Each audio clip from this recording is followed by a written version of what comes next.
Bonjour à tous, aujourd'hui on va commencer avec le pronom personnel.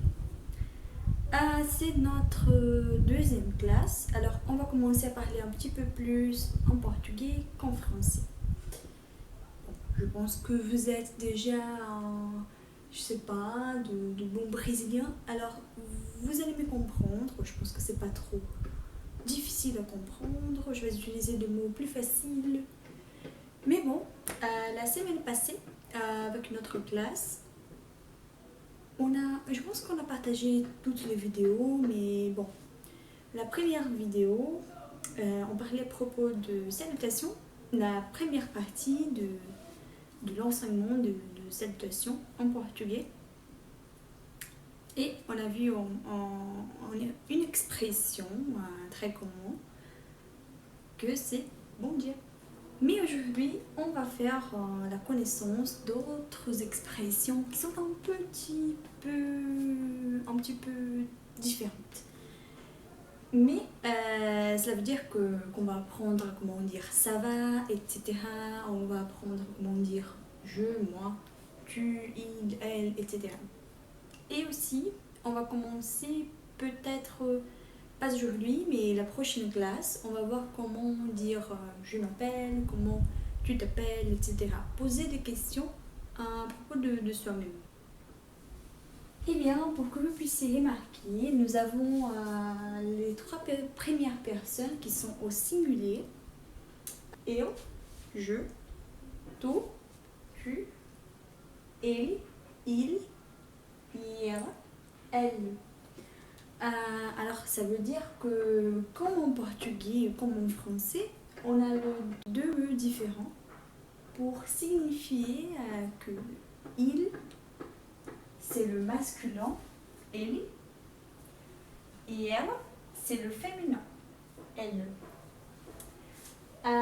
Comme ça, on peut commencer à parler un peu le portugais parce qu'on peut déjà dire que moi, je suis telle. Et toi, qui nous regarde maintenant, tu es tout en portugais. Mais on va apprendre aussi les pronoms personnels qui sont au pluriel. Eh bien, pour le pluriel, on a presque le même mot du français.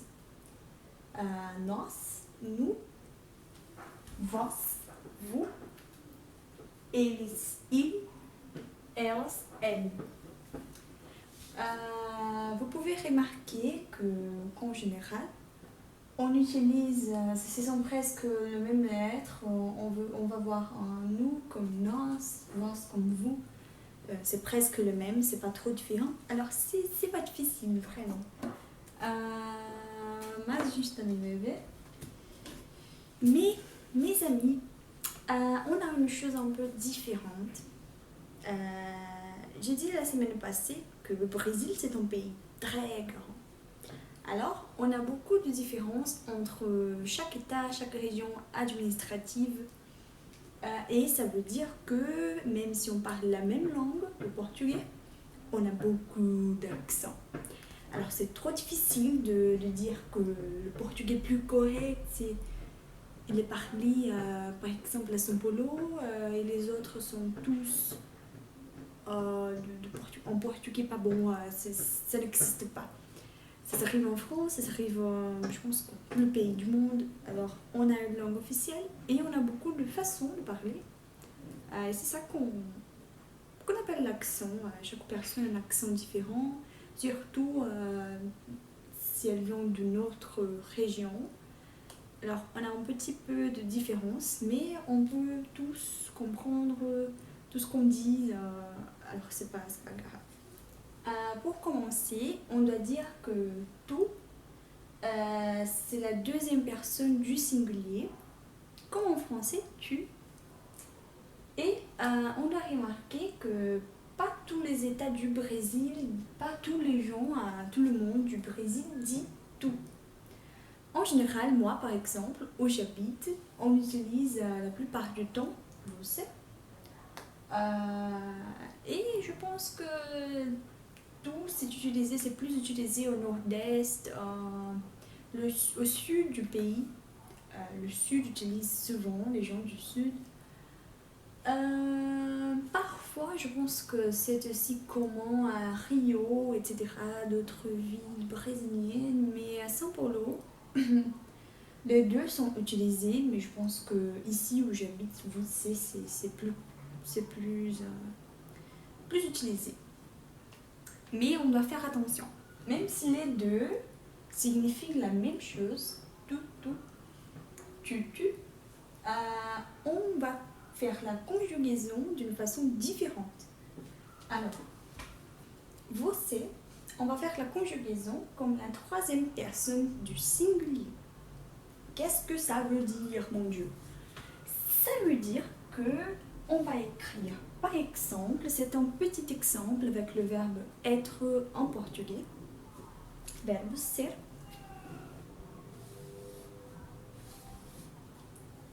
On doit remarquer que tout, la deuxième personne du singulier, il est toujours, on utilise pour le verbe être, verbe ser. On va voir ce verbe plus tard, pas encore. Mais vous pouvez remarquer que le deux veut dire tout ou você. Mais on va faire la conjugaison comme la troisième personne du singulier dans le cas de você. Alors, você, ele, il ou elle, on va utiliser tout ça avec est. C'est la troisième personne du singulier. C'est facile, mais c'est un peu différent. Vous pouvez remarquer que les deux veulent dire la même chose, alors c'est pas trop difficile à comprendre. Et voilà, on doit apprendre encore une autre petite chose, que c'est très important. On a le mot nous, nós, pour dire nous. On a le mot nós pour dire nous.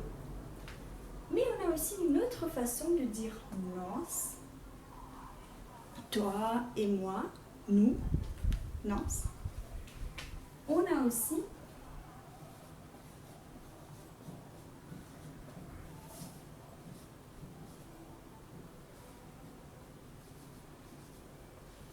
a gente. A gente.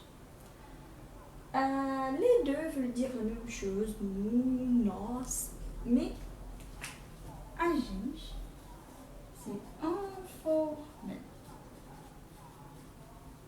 A gente, c'est informel, et nous, nós, c'est toujours formel, informel, n'importe pas. Mais a gente, c'est seulement utilisé informellement. Alors, a gente, c'est différent de nous, mais ça veut dire la même chose. C'est comme on en français. C'est la même chose que on. A gente peut être nous, toi et moi, ou aussi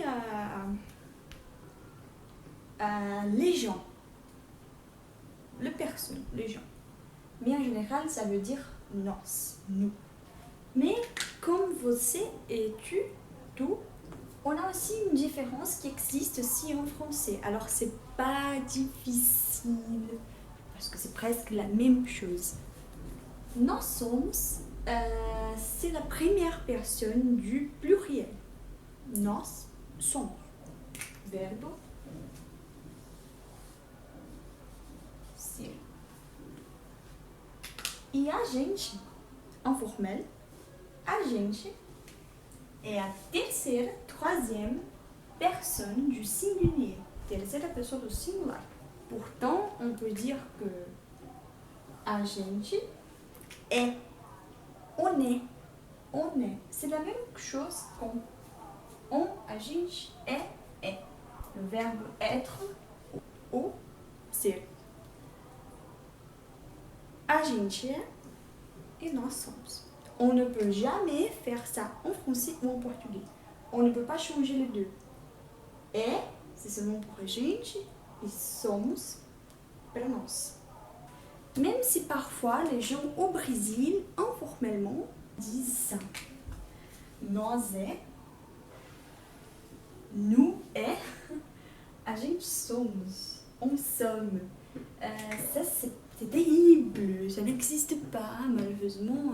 Les gens parfois font la confusion, mais ça n'existe pas. Alors vous pouvez continuer à utiliser comme en français et ça va bien. C'est pas nécessaire de faire ce type d'erreur, mais vous pouvez remarquer qu'il y a des gens au Brésil, des Brésiliens, ils sont nés ici, mais ils parlent comme ça. C'est une question d'informalité, c'est pas grammaticalement accepté. Mais c'est le langage informel, le langage qui n'a pas besoin de règles de grammaire. Il s'en fout, il s'en fiche et c'est ça c'est pas correct. Alors, nós somos e a gente é. Jamais, jamais. Jamais. Vamos ver as primeiras expressões, a segunda, né? A segunda parte de saudação. A segunda parte de saudação, que vai abordar todas as formas como a gente se comunica, perguntando como uma pessoa está. Premièrement, je dois dire que ce sont des phrases plus simples. Je ne vais pas montrer toutes les phrases tout de suite parce que je vais expliquer le verbe être plus tranquillement dans une autre vidéo. Alors aujourd'hui, maintenant, on va voir quelques expressions. La première, c'est tudo bem? Tudo bem é uma pergunta muito simples, c'est une question. Est-ce que vous savez qu'est-ce que ça veut dire? Vous avez 5 minutes pour répondre. 1, 2, 3. Je dis minutes, non, vous avez 5 secondes pour répondre. Ok, je suis pas bonne avec la mathématique. Mais ça veut dire... Grammatiquement, ça veut dire ça, mais c'est pas ça. Tout bien? Tudo? Tout? Bien? Bien. Alors, tout bien fait pas beaucoup de sens en français, mais on peut dire que ça veut dire... On peut dire que tudo bem é a mesma coisa que ça va ou tout ok, tout va bien, etc. Tudo bem, alors, c'est comme alright, de l'anglais. C'est pas... c'est plus facile, c'est la chose la plus informelle et formelle. Alors on peut utiliser ça pendant notre... Je sais pas, quand on est au boulot, quand nous sommes à l'école. On peut utiliser tudo bem pendant toute la journée avec tout le monde, notre patron, notre... je sais pas, notre mère, nos filhos. Alors on peut utiliser ça avec tout le monde. Nós temos também outras formas de dizer isso. Duas são muito parecidas com o francês.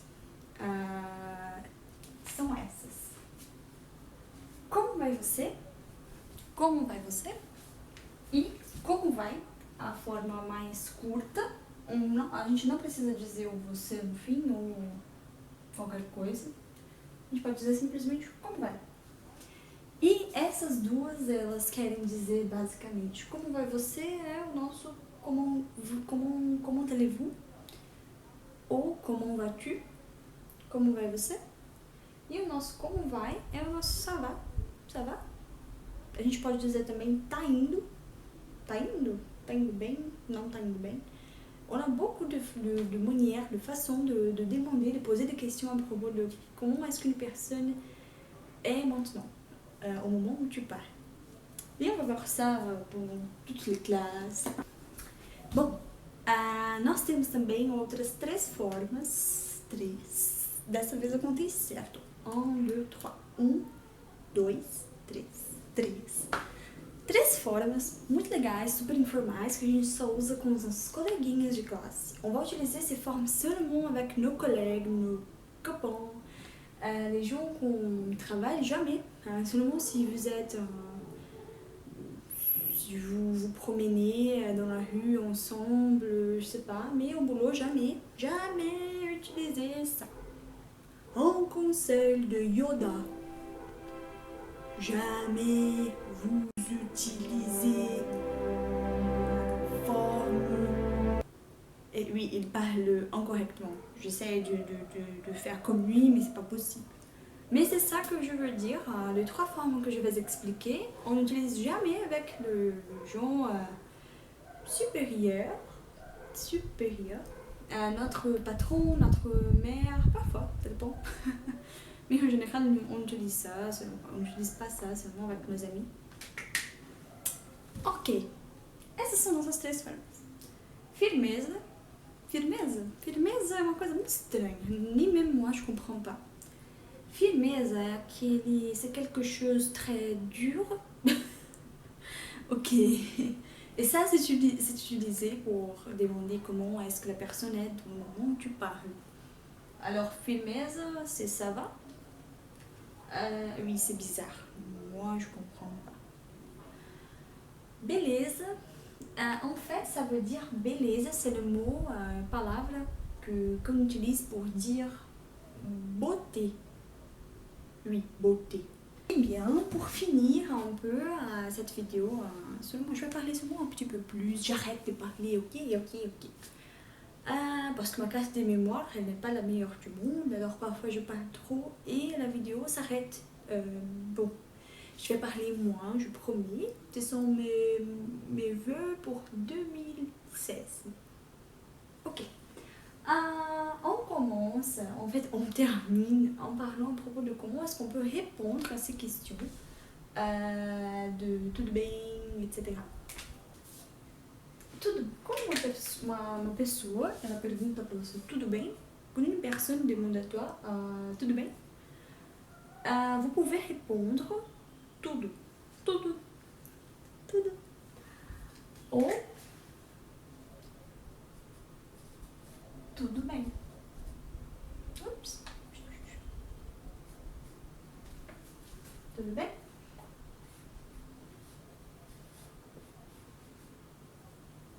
Sim. Mesma coisa que o oui. Sim, oui.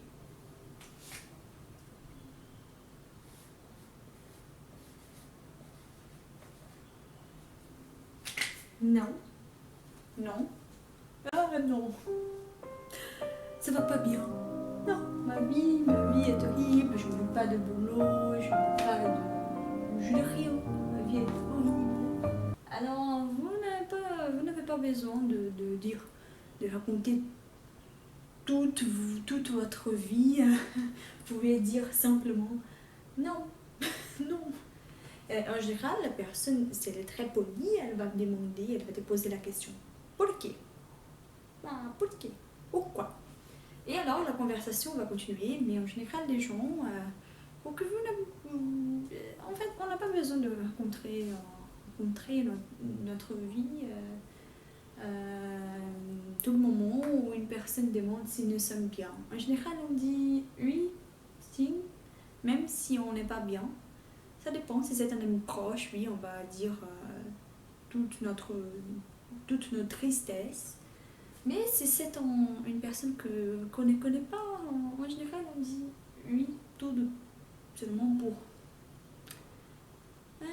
Si, oui, ça va, seulement pour que la conversation ne devienne pas si longue. On commence à prendre des sujets personnels, etc. Tout de même commencé. C'est une autre expression qu'on n'a pas vue, mais c'est la même chose que tout de même. Alors, on a les mêmes réponses. E nós temos também essas outras duas, como vai você e como vai. E nós temos as mesmas respostas. Quase as mesmas. Temos várias formas de falar e eu vou simplificar, porque são muitas. Parce que même en français, on a je vais bien, je vais pas bien, je vais mal, etc. Alors, seulement pour qu'on puisse commencer, en fait terminer. Je vais montrer seulement ces expressions, c'est une façon de parler, de répondre à la personne très polie qui te demande comment vas-tu. Alors, on peut dire je vais bien, eu vou bem, eu vou bem, je vais, vou bem, bien. Bem, como vai? Bem, bien. Mal, mesma coisa, mal. Ou vou bem. On n'a pas la même règle du français. On peut cacher le pronom. Ça dépend de la situation, mais en général, on peut cacher le pronom. Il n'a pas besoin d'être toujours visible. On peut dire vou bem. C'est comme si on dit vais bien. On ne dit pas je vais bien. Vais bien. En français, on doit utiliser toujours le pronom, mais en portugais, on peut laisser le pronom d'autres phrases, c'est pas nécessaire. Et si les gens utilisent les phrases informelles, firmeza, se nós temos essas frases informelles, firmeza, sim, on peut répondre que oui ou non, on peut dire non. Beleza, beleza, on peut répéter, on peut faire la répétition. Firmeza, firmeza, beleza, beleza. Ou on utilise oui ou non.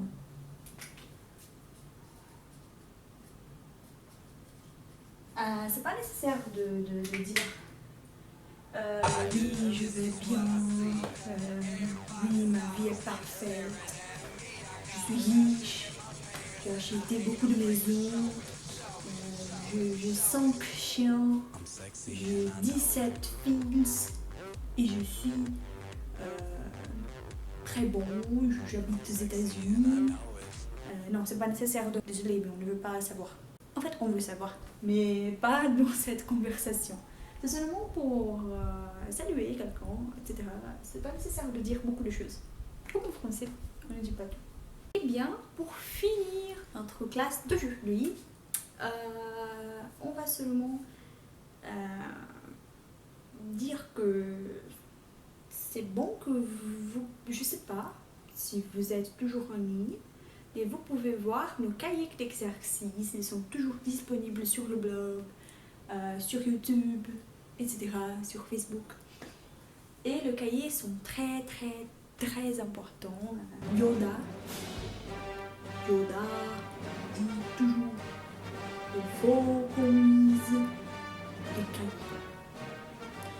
Et Yoda, c'est très important, surtout si vous êtes un padawan. Alors, il faut qu'on lise les cahiers d'exercice, c'est nécessaire. Parce que sinon, si on voit seulement les vidéos, ça c'est pas suffit. On doit voir le contenu complémentaire. C'est toujours bon. On a des podcasts, on a des images, etc. Des articles, des journaux. C'est très bon. Et pour finir la vidéo, on a deux manières, deux formes de remercier quelqu'un pour poser à nous la question ça va, c'est tout bien, pour demander parce qu'on voit que la personne s'emporte avec nous, c'est très bon. Alors, parfois les gens veulent remercier cette personne qui a demandé, qui a posé la question. En général, on fait ça. On dit, la personne dit tudo bem? Et você répond, je réponds, sim, vou bem, obrigada. Alors, obrigado et obrigada, ça veut dire merci. Obrigado, c'est le masculin et le obrigada, c'est féminin. Alors, si vous êtes un homme, vous allez dire obrigado avec O à la fin. Et si vous êtes une femme, vous pouvez utiliser A, obrigada à la fin. Le plus commun, c'est ça. Parce qu'en général, même les femmes, il y a des femmes qui oublient qu'elles sont des femmes et elles disent obrigado. Ça arrive, mais en général, le plus correct, c'est ça. Vous êtes une femme. Et on va finir cette vidéo. Et pour finir la vidéo, je veux vous demander qu'est-ce que je peux utiliser pour remercier à vous parce que je suis une femme. Et je suis une femme. Et ça veut dire que je dois utiliser obrigada. Alors, que je veux faire maintenant. Oh regarde, merci à tous, vous êtes incroyables, je dis ça toujours parce que c'est la chose la plus importante pour moi, donner ces classes à vous.